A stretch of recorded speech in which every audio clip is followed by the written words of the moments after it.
Welcome back to CAD 298, and in this lesson we are going to see how that you can use your viewing tools to be able to work in MicroStation.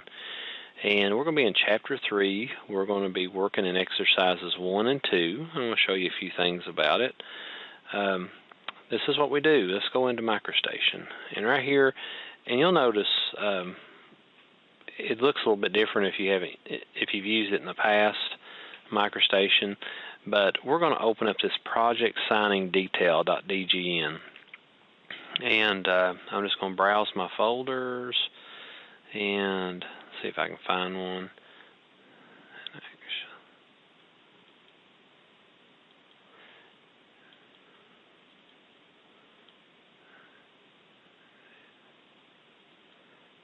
Now you should have this one already. It's on your blackboard. I'm just going to go back and grab this one from its original location on my computer. And it is signing details, and open.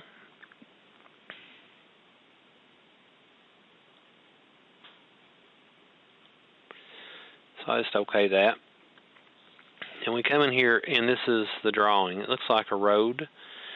And we're going to show you a few things about it. First thing you want to understand is using your mouse makes this so much easier. You need to have a wheel on your mouse, and you can just roll it back and forth and it'll zoom it in and out. If you smash the wheel down, you can pan it. Okay? Now if you want to get to those tools to do that, just come up here to the View tab, and you have Window Area. You can window your little area.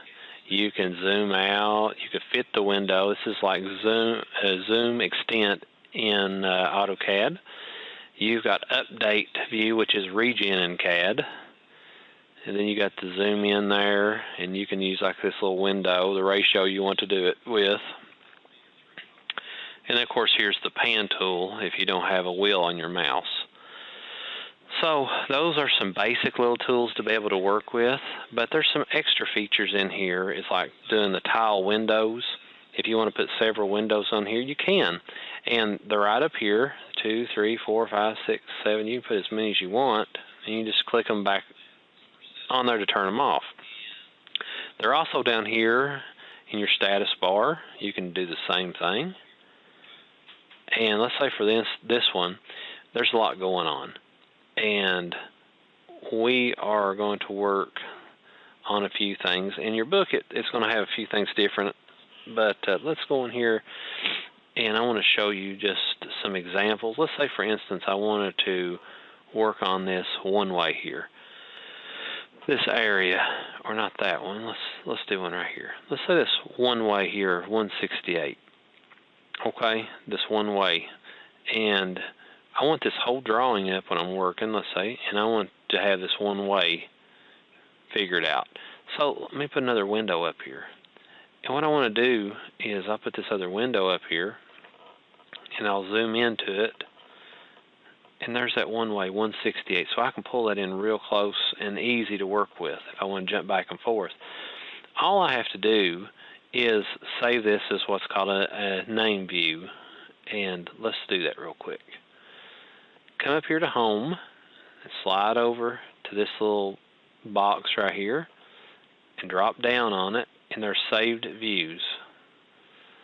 And I want to delete these that's already on there. Okay. And I want to hit Create Save View, and I want to call this in From View because we're coming off this one, General. I want to keep that the same.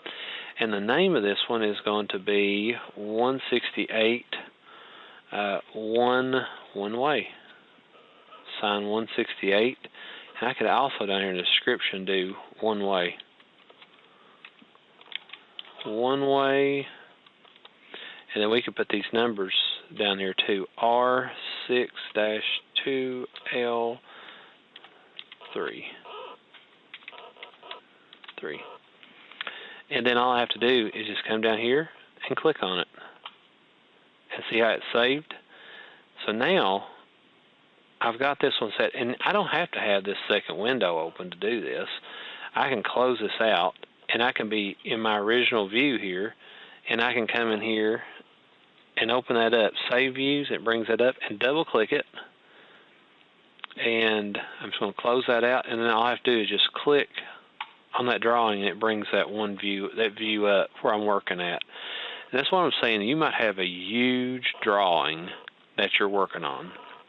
You could have a huge drawing, and to be able to go in here and save these views where I can just go back and pinpoint one little area of it, it helps you to keep from having to go and try to look through the map trying to find stuff.